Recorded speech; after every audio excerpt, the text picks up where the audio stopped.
Dans la question 5, on nous demande de montrer grand N étant un antinaturel non nul et petit z un nombre complexe de modules strictement plus petit que 1, que ce produit-là peut s'écrire comme étant cette somme infinie-là.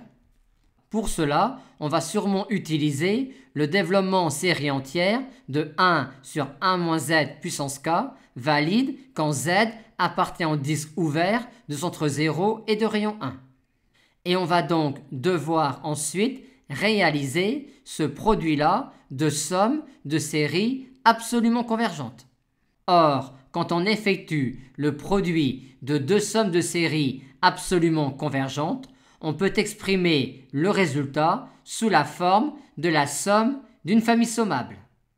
Et pour le faire pratiquement, on donne à la première somme un indice repéré par R1, à la seconde somme un indice repéré par R2, et c'est exactement ce que l'on va faire ici.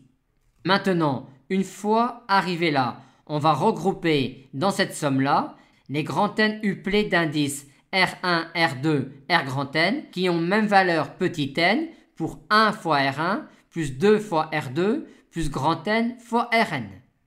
Et on va donc exprimer cette sommation-là ainsi. Ici, on a exactement fait ce que l'on a annoncé. Ici, on n'a fait que sortir ce terme-là qui ne dépendait pas du grand N uplé d'indices R1, R2, R grand N. Et ici, on a tout simplement dit que cette somme-là est exactement le cardinal de cet ensemble-là.